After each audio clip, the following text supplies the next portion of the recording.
Seperti yang kita tahu, Rusia sedang berkonflik dengan Ukraina.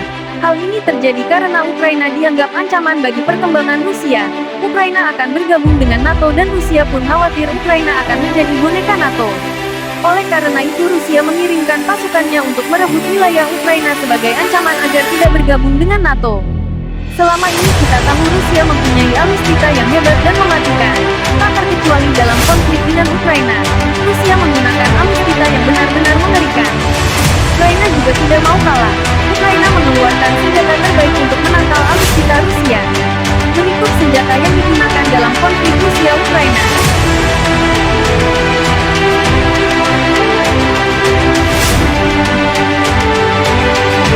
1. Kaliber. D3M54 Kaliber adalah keluarga rudal jelajah Rusia yang dikembangkan oleh Novator Design Euro. Ada versi rudal yang diluncurkan dari kapal, yang diluncurkan dari kapal selam dan yang diluncurkan dari udara, dan varian untuk penggunaan anti kapal selam dan serangan darat. Beberapa versi memiliki tahap propulsi kedua yang memulai supersonic stream dalam pendekatan terminal ke target, mengurangi waktu yang harus dimiliki sistem pertahanan target untuk bereaksi. Sementara versi subsonik memiliki jangkauan yang lebih besar daripada varian supersonik.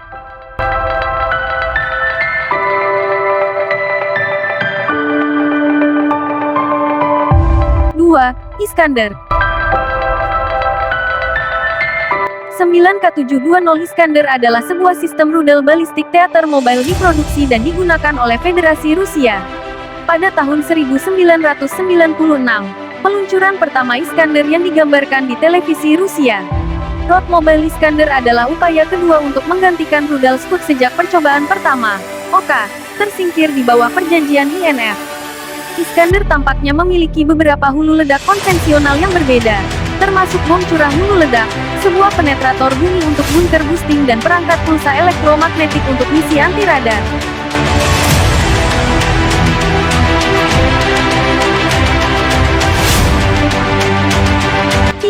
MRL atau MLRS.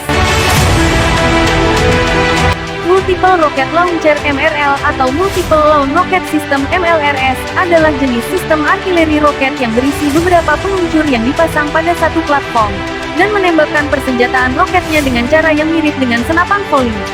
Roket dapat bergerak sendiri dalam penerbangan dan memiliki kemampuan yang berbeda dari peluru artileri konvensional, seperti jangkauan efektif yang lebih panjang, recoil yang lebih rendah, muatan yang biasanya jauh lebih tinggi daripada platform artileri senjata berukuran sama, atau bahkan membawa banyak hulu ledak.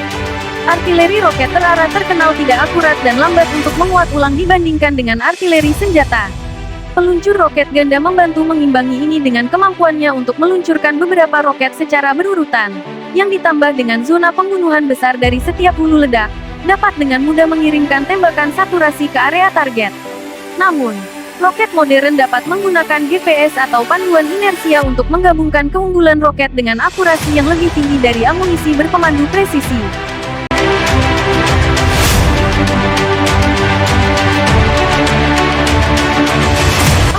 Javelin. Bukan hanya Rusia yang mempunyai senjata hebat, Ukraina juga mempunyai senjata yang mampu mengalahkan serangan tank.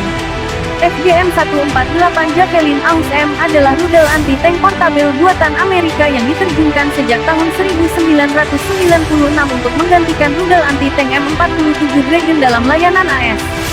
Desain Fire and Forget-nya menggunakan panduan inframerah otomatis yang memungkinkan pengguna untuk mencari perlindungan segera setelah peluncuran, sebagai lawan dari sistem kabel dipandu, seperti naga, yang mengharuskan pengguna untuk memandu senjata selama pertempuran. Hulu ledak Rift Javelin mampu mengalahkan tank modern dengan memukul mereka dari atas, di mana armor mereka paling, dan juga berguna melawan benteng dalam penerbangan serangan langsung.